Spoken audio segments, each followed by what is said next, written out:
Shadows of injustice. The sun cast long shadows on the streets of Maplewood, a quiet suburb with hidden divides. In the distance, the sound of children playing at the park echoed faintly, a contrast to the weighty silence gripping 12-year-old Malik Anderson as he maneuvered his wheelchair over the uneven sidewalk. His hands gripped the cold metal rims of the wheels tightly, beads of sweat dotting his brow as he navigated the cracks and potholes of the neglected neighborhood streets. Malik's shirt, worn and faded, bore the hopeful words, "Dream big," though his spirit felt anything but. It was a sweltering summer afternoon, and the journey home from his friend's house seemed to stretch endlessly. Malik had grown accustomed to challenges, physical, social, and emotional. Born with cerebral palsy, he had learned resilience the hard way. Yet today, an unsettling feeling crept over him, like the long shadows reaching out as if to ensnare him. As Malik turned a corner, the rumble of an approaching car snapped him from his thoughts. A police cruiser came into view, its presence unremarkable at first. But as it slowed and stopped abruptly a few feet ahead, blocking his path, Malik felt his chest tighten. The door opened, and out stepped Officer Greg Lancer, a tall man with a commanding presence and an icy gaze. His uniform was crisp, his movements deliberate. Malik's stomach knotted as he braced himself, though he couldn't have anticipated what would follow. "Hey, kid," Officer Lancer called out sharply, his voice cutting through the quiet street. Malik hesitated before responding, his voice trembling but polite. "Yes, sir." Lancer's eyes narrowed as he approached. "What are you doing out here?" he demanded, the tone accusatory. Malik blinked, confused. "I'm just going home, sir." Lancer let out a derisive chuckle. "Home? Down this street? Doesn't seem like your kind of place." The words stung. Malik opened his mouth to reply but hesitated, the weight of the officer's gaze silencing him. I didn't do anything wrong," he stammered, his voice barely above a whisper. "Got any ID?" Lancer asked, leaning closer, his face a mask of contempt. "No, sir. I'm only 12, Malik replied, gripping the armrests of his wheelchair. The officer sneered. "Of course not. Typical. Riding around like you own the place.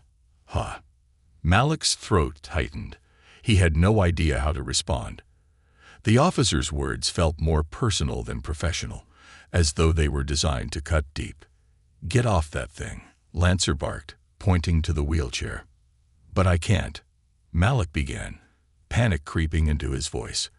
"I need this chair tow." "I said, get off." Lancer's voice boomed, silencing Malik mid-sentence.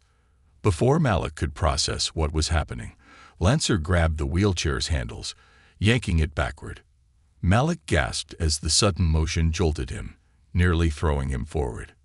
"You think this chair makes you special?" Lancer hissed, leaning closer. "That it's an excuse to take up space, to think people owe you something." Malik bit his lip, fighting back tears.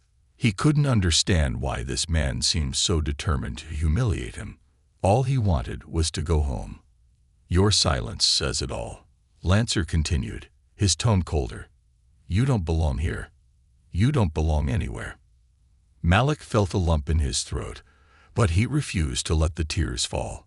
His father, a man he deeply admired, had always told him to stand tall, no matter the circumstances.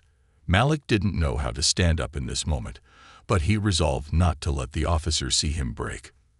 Lancer straightened, arms crossed, his eyes scanning Malik from head to toe. "You remind me of trash left out on the curb. Taking up space, getting in the way. And you know what we do with trash."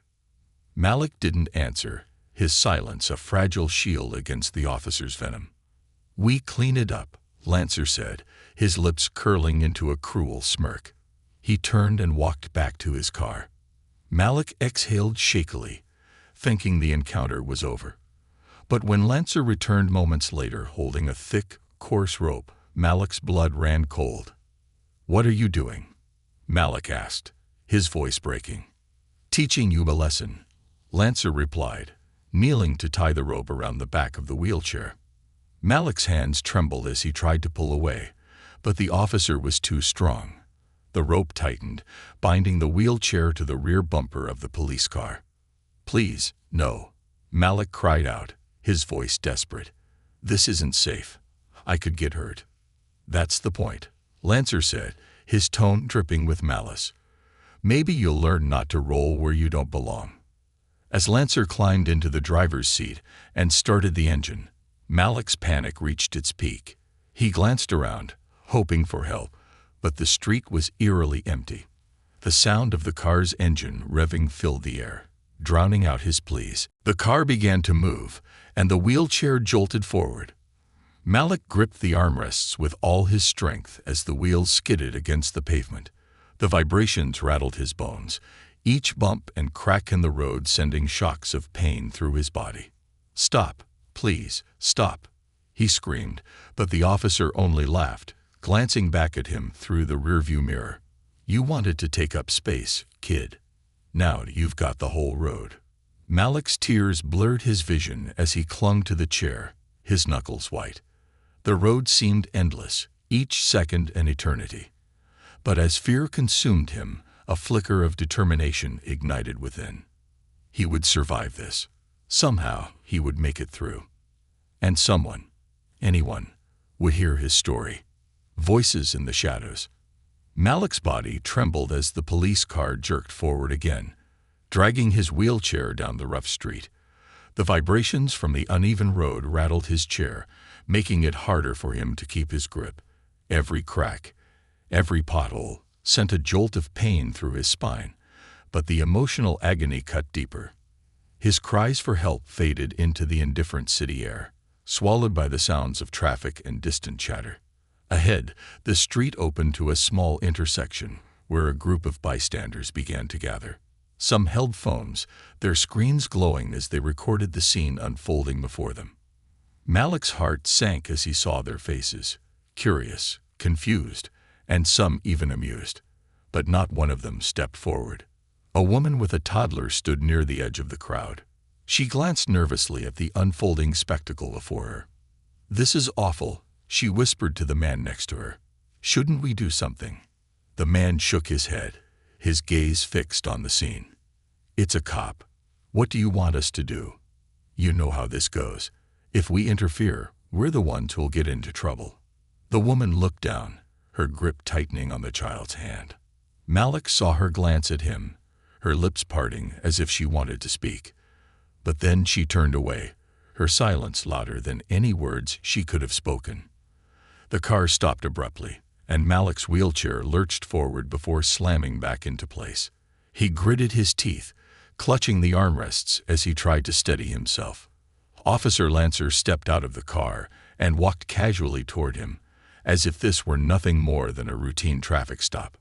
"Well, kid," Lancer said, leaning on the hood of his car, "looks like you've got yourself an audience. They're all here to see you, the star of the show." Malik's chest heaved as he tried to catch his breath. "Why are you doing this?" He managed to choke out, his voice hoarse from screaming. Lancer smirked. "Because someone needs to teach you your place. You think you're special because you're in that chair. Newsflash. You're not. You're just another useless drain on society." The words hit Malik like a punch to the gut. He clenched his fists, his nails digging into his palms as he fought back tears. He refused to let this man see him cry. "Look at them," Lancer said, gesturing to the crowd. "They're not going to help you. They don't care about you. They're just here for the show." Malik scanned the faces in the crowd, hoping, praying, that someone would step forward. But no one did. A man in a suit stood off to the side, recording the scene with his phone. His expression was unreadable, his eyes darting between Lancer and Malik. A teenager in a hoodie whispered to his friend, both of them snickering as they pointed their phones toward Malik. "Stop filming," Malik shouted, his voice breaking. "Help me." His plea hung in the air, unanswered. Lancer chuckled. "See, told you. You're all alone, kid. No one's coming to save you." But then, A voice broke through the murmurs of the crowd. "That's enough." The words were quiet but firm, cutting through the tension like a knife. All heads turned toward the source. A young woman with bright red hair stepped forward, her phone clutched tightly in her hand. Her eyes were blazing with anger. "This isn't right," she said, her voice shaking but determined. "You can't treat him like this." Lancer straightened, his smirk fading. "Mind your own business," he snapped. "You don't know what you're talking about." "I know exactly what I'm talking about," the woman shot back. "What you're doing is abuse. It's illegal, and I'm recording all of it." Lancer's face darkened. He took a step toward her, his hand resting on the holster at his hip. "I said, back off. Unless you want to end up in cuffs." The woman hesitated, fear flickering across her face. But she didn't move. "Go ahead," she said, her voice trembling. "Arrest me. But this video is already online, and everyone will see what you've done." A murmur rippled through the crowd. People began to shift uncomfortably, their earlier indifference giving way to unease. Some lowered their phones, while others began to look at each other, questioning their silence. Lancer glared at the woman, his jaw tightening. For a moment, it seemed like he might actually follow through on his threat. But then, a new voice rang out. "Let the boy go." The crowd parted as a tall man in a sharp suit stepped forward. His presence commanded attention, his stride purposeful, and his expression unreadable. Malik's heart skipped a beat as recognition dawned on him. It was his father. Governor Marcus Anderson's face was a mask of calm, but his eyes burned with barely contained fury. He stopped a few feet away from Lancer, his gaze locking onto the officers. "What do you think you're doing?" the governor asked, his voice low and steady. Lancer's smirk returned, though it was weaker now. "Just enforcing the law, Governor." "This kid—" "Stop," Marcus interrupted, his tone like steel. "Don't you dare try to justify this. Untie my son. Now." The crowd gasped, a ripple of whispers spreading like wildfire. "That's the governor." Someone murmured. "That's his son." Lancer's confidence faltered, his bravado crumbling under the weight of Marcus's glare. He glanced around, as if searching for an escape, but there was none. "Do it," Marcus said, taking a step closer, "or I will make sure you never wear that badge again." Lancer hesitated, his hand trembling as he reached for the rope. He fumbled with the knot, his earlier arrogance replaced with panic. The crowd watched in stunned silence as the rope fell away, freeing Malik's wheelchair. Marcus moved swiftly, kneeling beside his son. "Are you okay?" he asked, his voice softening as he examined Malik for injuries. Malik nodded, tears streaming down his face. "I'm fine," he whispered, though his voice wavered. Marcus placed a reassuring hand on his shoulder before standing and turning back to Lancer. "You're done," he said, his voice cold and final. "Consider this your last day on the force." Lancer opened his mouth to protest, but Marcus raised a hand, silencing him. "Save it for the court. You'll be hearing from my legal team." The crowd erupted into applause, the tension breaking as cheers and shouts of support filled the air. Phones were raised once more, but this time they were recording Marcus and Malik. The governor turned to the crowd, his expression somber but resolute. "This ends today," he said, his voice carrying over the noise. "No more silence. No more indifference. We will fight for justice, not just for my son, but for every child, every person who has suffered at the hands of those meant to protect us." The cheers grew louder, a wave of hope washing over the crowd. For the first time that day, Malik felt a glimmer of relief. He wasn't alone anymore, and with his father by his side, he knew they would make sure no one else had to endure what he had. But deep down, Malik also knew this was only the beginning. The fight for justice was far from over, and he was ready. Rising flames. The city was a cauldron of emotions. The video of Malik's ordeal had spread like wildfire across social media. Within hours, it had been shared millions of times, with hashtags like #JusticeForMalik and hashtag End Police Brutality trending worldwide. The story wasn't just a spark. It was an inferno, igniting protests, debates, and a long overdue reckoning. Malik sat in his living room, wrapped in a blanket, his body still trembling from the trauma. His father, Governor Marcus Anderson, stood nearby, speaking on the phone in low, urgent tones. Every so often, he would glance at Malik, his eyes filled with a mixture of sorrow and fury. Malik stared at the screen in front of him, watching as news anchors discussed his experience. His face was everywhere, on the news, on social media, on protest posters. He was no longer just Malik Anderson. He had become a symbol.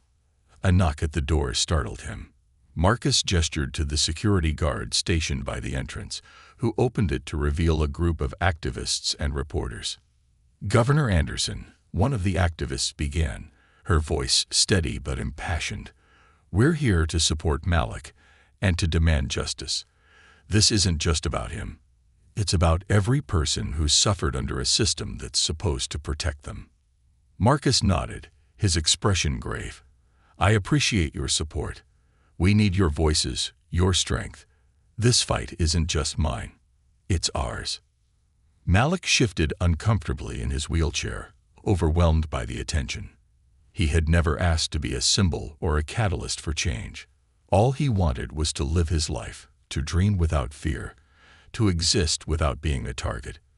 But now his story was out there, and he couldn't take it back. "Malik," the activist said, turning to him, "your bravery has inspired so many people. How do you feel knowing that your story is making a difference?" Malik hesitated, the weight of her words pressing down on him. Finally, he spoke, his voice quiet but steady. "I don't feel brave," he admitted. "I feel scared.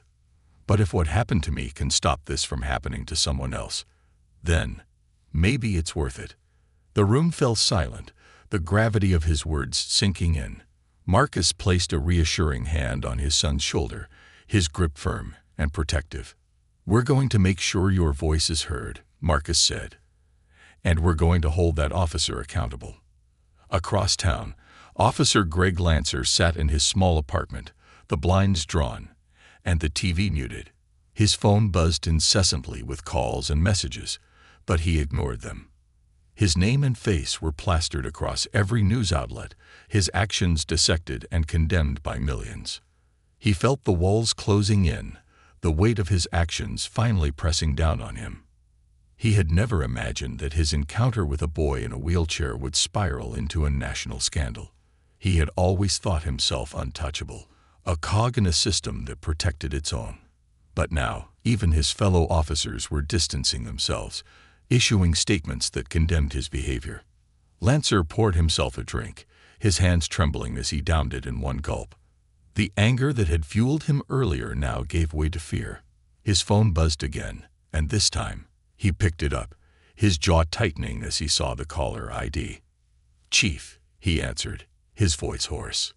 "Lancer," the police chief said, his tone cold. "You're done. You're suspended without pay, effective immediately. Internal Affairs is launching an investigation, and the governor is demanding your arrest." Lancer's grip on the phone tightened. "You can't do this to me. I was just doing my job." "Your job?" The chief snapped. "Your job is to serve and protect, not to terrorize a child. You've disgraced this department and this city. You're on your own." The line went dead, leaving Lancer alone with his thoughts and the growing realization that his actions had consequences he couldn't escape.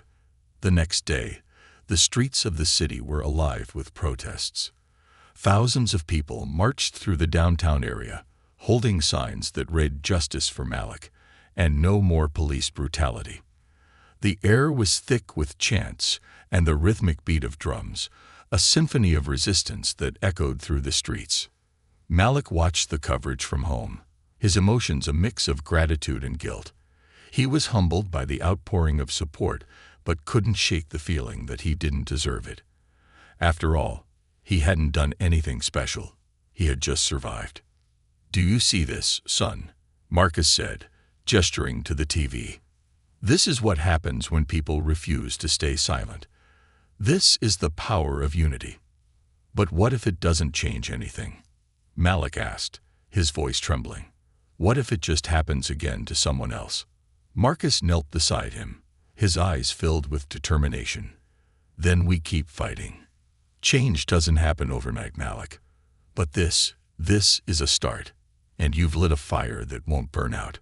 The protests continued to grow, spreading to cities across the country. Celebrities, politicians, and activists joined the movement, amplifying Malik's story and calling for systemic change. Petitions demanding Officer Lancer's prosecution garnered millions of signatures, and news outlets began investigating his past, uncovering a history of misconduct and complaints. In the midst of it all, Marcus announced a public address, promising to outline a plan for police reform. The announcement drew national attention, with networks broadcasting live from the state capitol. On the day of the address, the Capitol steps were packed with protesters and supporters. Malik sat beside his father, his wheelchair positioned prominently on the stage. Cameras flashed, capturing every moment as Marcus stepped up to the podium. "My son, Malik, is a brave young man," Marcus began, his voice steady and commanding. "But he should not have had to be brave. No child should have to endure what he did. No person should." The crowd erupted in applause, their voices a thunderous wave of support. "This isn't just about one bad officer," Marcus continued. "This is about a system that allows people like him to act with impunity. That ends today. We are launching an independent investigation into the actions of Officer Lancer and every officer with a record of misconduct. We will implement new training protocols, strengthen oversight, and ensure that no badge shields anyone from accountability." The crowd cheered, their energy palpable. Marcus paused, glancing at Malik, who nodded, his eyes shining with determination. "And to those who think this movement is a moment, let me be clear. It is a revolution. We will not rest until justice is not just a word, but a reality for every single person in this country." The crowd roared, their chants echoing through the city. Malik felt a swell of hope rise within him. For the first time since that horrific day, he believed that change was possible. But as the crowd celebrated, Malik knew the fight was far from over. There would be pushback, resistance from those who clung to the status quo. But with his father leading the charge and the world rallying behind him, Malik was ready to face whatever came next. This was no longer just his story, it was a movement, and he was determined to see it through. The weight of justice. The following weeks transformed Malik Anderson's life into a whirlwind of media attention, protests, and political maneuvers. His home became a fortress of security and constant activity, with reporters camped outside and activists coming and going, strategizing ways to sustain the momentum of the movement. Every hour, the story seemed to grow larger, reaching audiences across the globe. Inside the Anderson home, Malik sat by the window, watching the scene unfold on the street below. His heart felt heavy as he saw the throngs of people holding signs with his name on them, chanting for justice. He appreciated their support, but he couldn't shake the weight of responsibility that came with being the face of this movement. "You okay, champ?" Marcus asked, entering the room with a steaming mug of tea. His father's voice was soft, but his eyes betrayed the exhaustion of countless sleepless nights. "I guess," Malik replied, his voice barely above a whisper.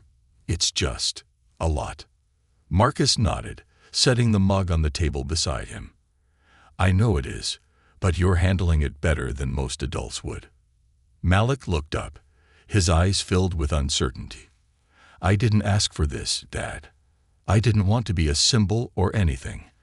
I just wanted to go home that day." Marcus crouched beside him, placing a hand on his shoulder. "I know, and none of this is fair, but sometimes life puts us in situations we never asked for because we're strong enough to handle them. You're helping people, Malik. You're showing them that they don't have to stay silent." Malik nodded, though the lump in his throat remained. He wasn't sure he believed he was strong, but his father's words gave him a glimmer of hope. Across the city, Officer Greg Lancer sat in a dimly lit conference room, flanked by his lawyer and two representatives from the police union. His face was pale, his usual arrogance replaced by an air of defeat. The walls seemed to close in on him as the investigators laid out their case, detailing every complaint, every instance of misconduct that had been unearthed since the video went viral. "You've got to be kidding me," Lancer muttered under his breath as they listed the charges he faced: assault, child endangerment, and abuse of power among them. His lawyer shot him a warning look, but Lancer couldn't contain his frustration. "This is a witch hunt. This is accountability," one of the investigators shot back, their tone icy. "You crossed a line, and now you're going to face the consequences." Lancer's lawyer leaned in, speaking in a low voice. "They'd got the public on their side. We need to negotiate a plea deal." "A plea deal?" Lancer spat. "I didn't do anything wrong." The lawyer's eyes narrowed. "You tied a child's wheelchair to the back of your car and dragged him down the street. That video is all the evidence they need. You need to start taking this seriously." But Lancer couldn't hear anything beyond his own indignation. He had spent years operating with impunity, confident that the badge he wore would shield him from consequences. Now that shield was gone, and he was left to face the fallout. At the same time, Marcus was working tirelessly to ensure that the movement didn't lose momentum. His office had become a command center, with aides and advisors bustling in and out, drafting policies and coordinating with activists. The governor knew that his son's story was just the tip of the iceberg. To create real change, they needed to address the systemic issues that allowed officers like Lancer to abuse their power. "We need to be bold," Marcus said during a meeting with his advisors. "No more half measures. We're talking about complete reform, mandatory body cameras, independent oversight committees, stronger penalties for misconduct." One of the advisors hesitated. "Governor, pushing for such sweeping reforms could alienate some of your base." "The police union." "I don't care about the union," Marcus interrupted, his voice firm. "This isn't about politics. It's about doing what's right. If I lose support because of it, so be it." His conviction silenced the room. The advisors exchanged uneasy glances, but nodded in agreement. They could see that Marcus wasn't just speaking as a politician. He was speaking as a father. Meanwhile, Malik found himself thrust into the public eye in ways he had never imagined. Invitations to speak at rallies and interviews with major news outlets poured in, each one asking him to share his story. At first, he was hesitant, unsure if he could handle the attention. But with his father's encouragement, he decided to step forward. His first appearance was at a rally in the city's Central Park, where thousands of people had gathered to demand justice and reform. The stage was massive, the crowd stretching as far as the eye could see. Malik's heart pounded as he rolled up to the microphone, his palms sweating despite the cool breeze. He took a deep breath, his father's reassuring smile giving him the courage to speak. "Hi, everyone," he began, his voice trembling slightly. "My name is Malik Anderson, and I never thought I'd be standing here, or, well, sitting here, talking to all of you." The crowd chuckled softly, their warmth easing some of his nerves. "I'm not a politician or an activist," Malik continued. "I'm just a kid who was trying to get home when something terrible happened. And I know I'm not the first person this has happened to, but I want to be the last." The crowd erupted into applause, their cheers echoing through the park. Malik felt a surge of confidence as he continued. "What happened to me wasn't just about one bad cop. It's about a system that lets people like him think they can get away with it. But we're here to say, no more. No more silence. No more excuses. No more injustice." By the time he finished, the crowd was on their feet, chanting his name. Malik felt a strange mix of emotions: pride, fear, and hope. For the first time since that awful day, he felt like he had taken back some control. As the movement gained steam, so did the pressure on the justice system to act. The prosecutor's office announced that it would be pursuing the maximum penalties against Lancer, citing the overwhelming public outcry and the undeniable evidence captured on video. The announcement was met with cheers from protesters and activists, who saw it as a step toward accountability. But Marcus knew that the real battle was just beginning. The trial would be a spectacle, scrutinized by the media and dissected by pundits. Every word, every decision, would be judged by a nation hungry for justice. Late one night, as Marcus and Malik sat together in the living room, Malik turned to his father. "Do you think this will actually change anything?" he asked, his voice tinged with doubt. Marcus looked at him, his expression thoughtful. "Change doesn't happen all at once," he said. "It's like planting a seed. It takes time to grow, and sometimes it's hard to see the progress. But every step we take, every voice that speaks out, brings us closer." Malik nodded, his father's words giving him a sense of purpose. He didn't know what the future held, but he knew one thing for certain. He wouldn't let what happened to him be in vain. The fight for justice was far from over, but Malik was ready to face it head-on. Together with his father and the countless others who had joined their cause, he would ensure that the flames of change continued to burn bright. Trials and truths.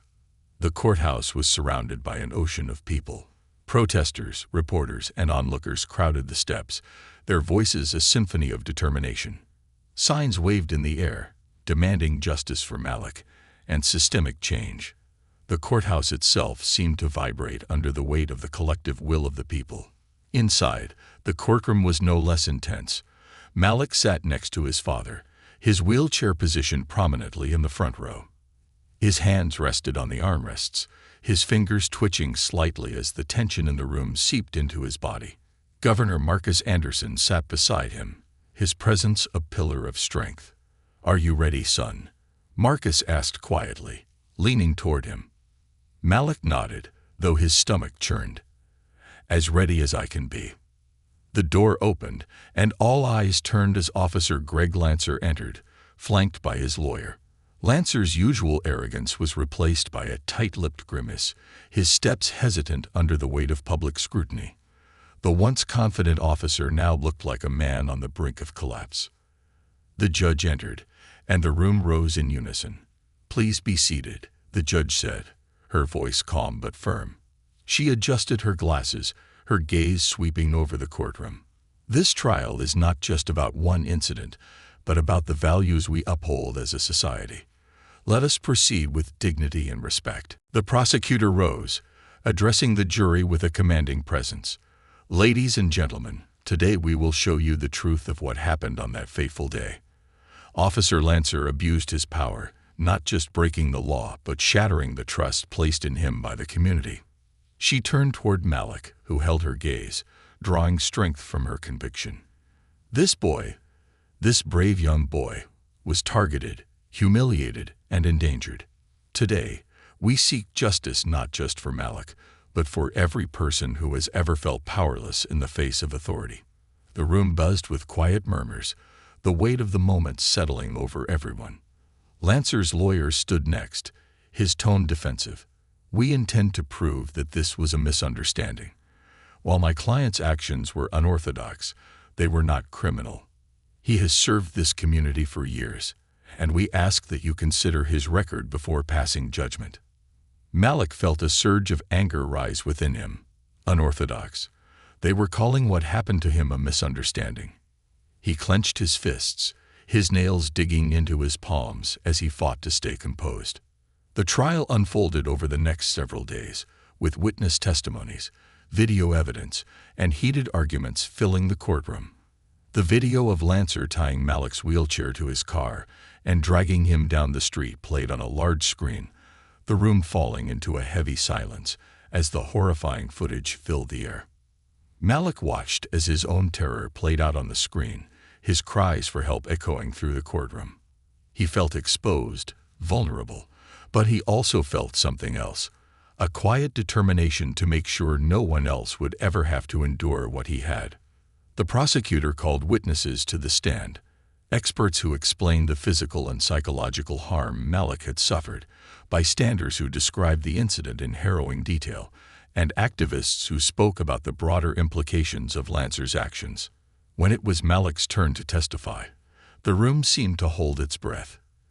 He wheeled himself to the stand, his heart pounding in his chest as he faced the jury. "Malik," the prosecutor began, her voice gentle, "can you tell us what happened that day?" Malik took a deep breath, his voice steady despite the tremor in his hands. "I was just trying to go home. I wasn't doing anything wrong. But then Officer Lancer stopped me. He told me I didn't belong there. He tied my wheelchair to his car and dragged me down the street." The room was silent, every word hanging in the air like a weight. "Did you feel safe?" the prosecutor asked. "No," Malik replied, his voice breaking. "I thought I was going to die." His words sparked a ripple of emotion through the room. Some people wiped their eyes, while others clenched their jaws in anger. Malik glanced at his father, who gave him a reassuring nod. "Thank you, Malik," the prosecutor said. "You're very brave." Lancer's defense tried to paint a different picture, claiming that his actions were meant to teach a lesson, and that he never intended to harm Malik. But the evidence was damning, and the jury's expressions suggested that they weren't buying the excuses. As the trial neared its conclusion, the tension in the courtroom reached a boiling point. The closing arguments were fiery, with the prosecutor delivering a passionate plea for justice. Officer Lancer's actions were not just cruel, they were a betrayal of everything the badge stands for, she declared, her voice ringing out. "Malik Anderson is not just a victim. He is a survivor, and today we have the opportunity to send a message that no one is above the law, and no one deserves to be treated the way he was." Lancer's lawyer made a final desperate attempt to sway the jury, but the damage was done. The video, the testimonies, and the undeniable truth of Malik's pain had left an indelible mark. The jury deliberated for hours, the city holding its collective breath as they awaited the verdict. Protesters gathered outside the courthouse, their chants filling the air as reporters speculated on the outcome. Inside, Malik sat with his father, the weight of the trial pressing down on him. He didn't know what the jury would decide, but he knew one thing. He had spoken his truth, and he had done everything he could to fight for justice. When the jury finally returned, the room fell silent. The judge asked the foreperson to rise. "In the case of the state versus Greg Lancer, on the charge of assault, how do you find the defendant?" "Guilty." A collective gasp rippled through the courtroom. "On the charge of child endangerment, how do you find the defendant?" "Guilty." The verdicts continued, each one delivering a blow to Lancer's defense. By the end, it was clear. Justice had been served. Malik exhaled, a wave of relief washing over him. His father placed a hand on his shoulder, his expression one of pride and gratitude. Outside, the crowd erupted into cheers, their voices a roar of triumph that echoed through the city. Malik rolled to the courthouse steps, where he was greeted by the sea of supporters. Cameras flashed as he looked out at the crowd, their chants of "Justice for Malik" filling the air. For the first time, Malik felt a glimmer of hope. The fight wasn't over.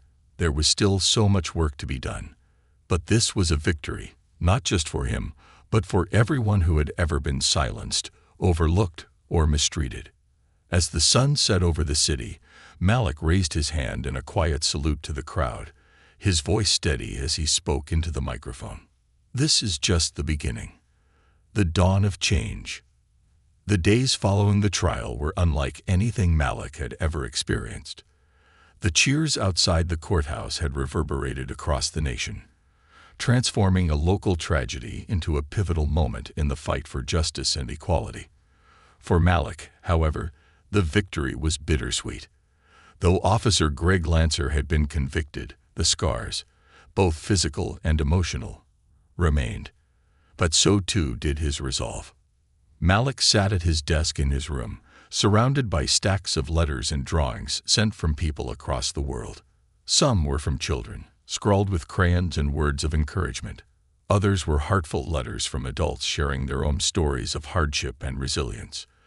Each message carried a piece of hope, a reminder that he was not alone. "You've got mail," Marcus said, stepping into the room with another bundle of envelopes. He smiled warmly as he set them on the desk. "It's like Christmas in here." Malik chuckled softly. "Feels more like homework," he joked, though his eyes were filled with gratitude. Marcus pulled up a chair, sitting beside his son. "How are you holding up, kid?" Malik paused, considering the question. "Better," he admitted. "It's still hard sometimes, thinking about what happened. But when I read these letters, it helps. It makes me feel like maybe it all meant something." Marcus nodded, his expression somber. "It did, Malik. It still does. You've inspired so many people, including me." Malik looked at his father, surprised. "You?" Marcus smiled. "Of course. Watching you stand up there and tell your story, it took courage. You've reminded me why I got into politics in the first place, to make a difference. And now we're going to make sure this never happens again." In the weeks following the trial, Marcus spearheaded a series of reforms aimed at transforming the state's law enforcement practices.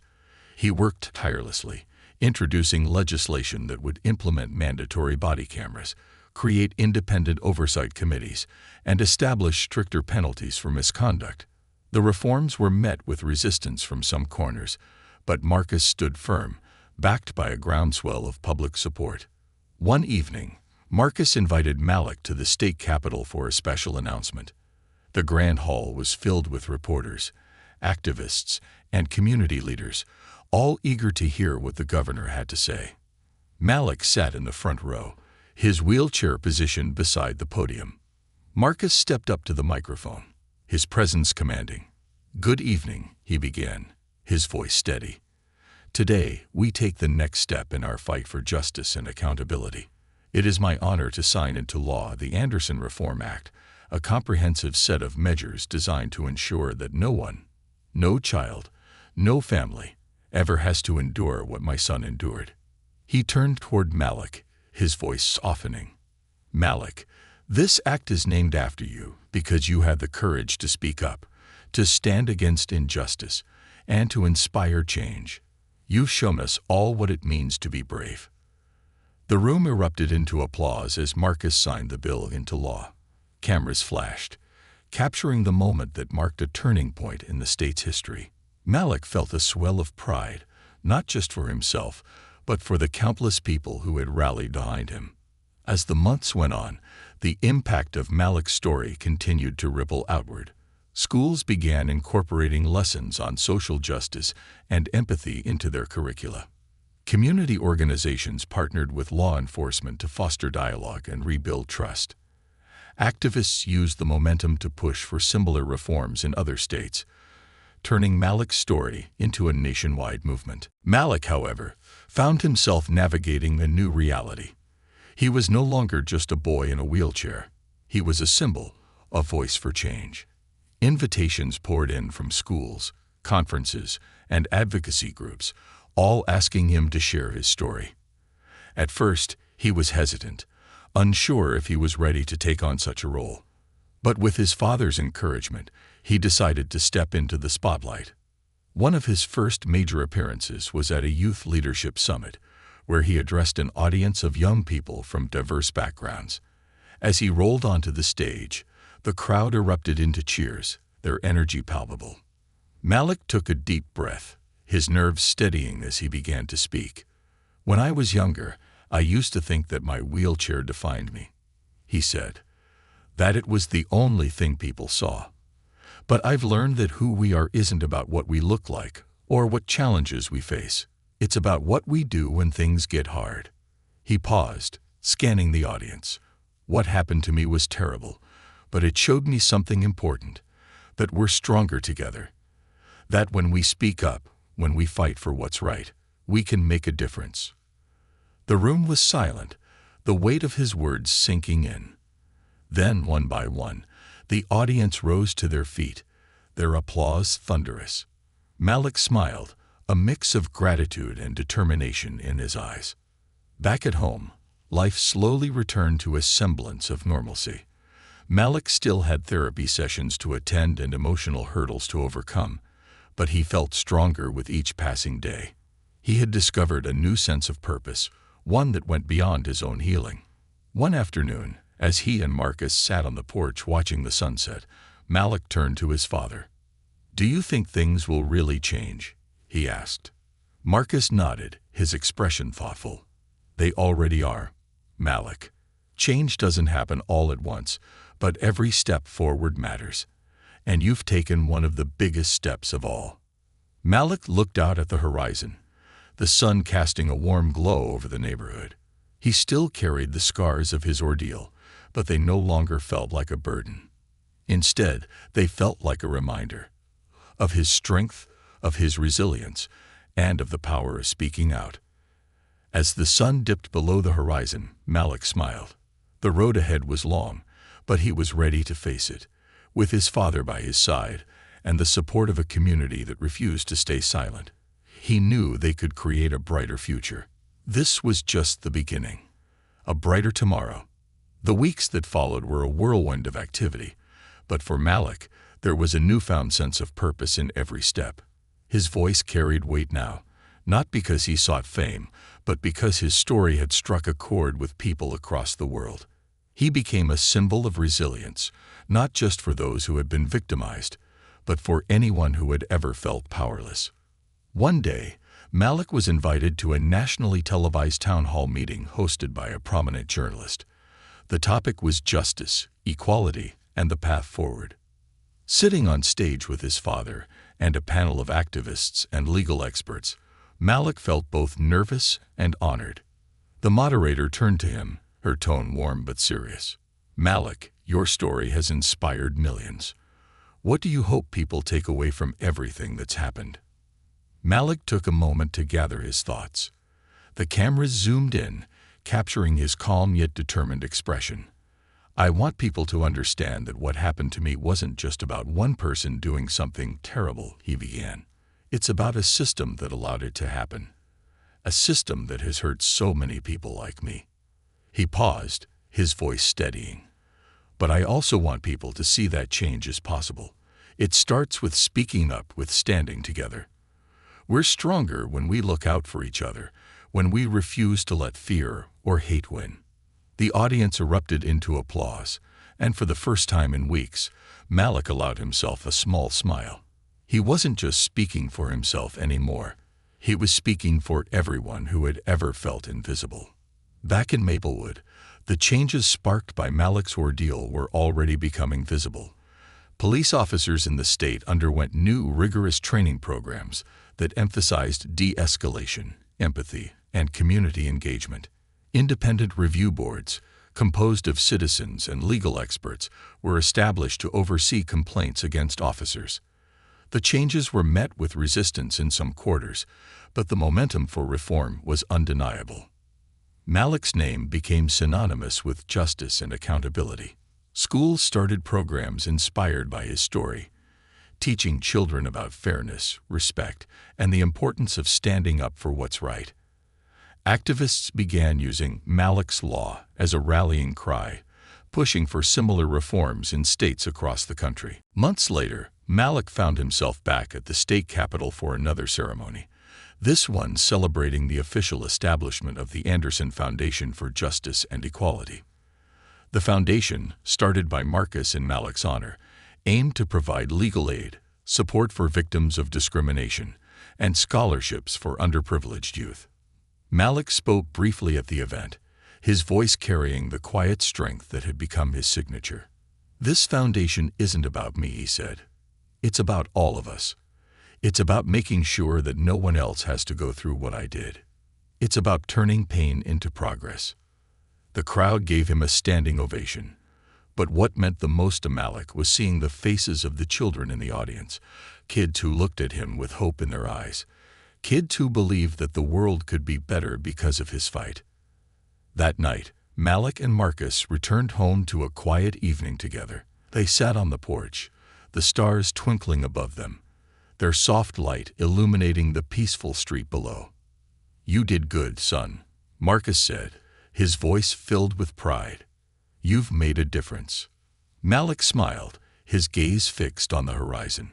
"We did it together." Marcus chuckled. "Yeah, we did. But you were the one who found the strength to keep going when it felt impossible. That's something no one can take away from you." The two sat in comfortable silence, the weight of the past months finally beginning to lift. Malik felt a sense of closure, knowing that his pain had been transformed into something meaningful, something that would ripple outward for years to come. As the cool night breeze rustled the trees, Malik closed his eyes and let the moment wash over him. He thought about all the people who had supported him, all the voices that had joined his, and all the lives that had been touched by his journey. This wasn't the end. It was the beginning of a better world, and for the first time in a long time, Malik felt truly free. The scars were still there, but they no longer defined him. What defined him now was his strength, his courage, and the legacy he was building, one step at a time. With his father by his side and hope in his heart, Malik knew that the future was bright. And together, they would keep moving forward, lighting the way for others to follow.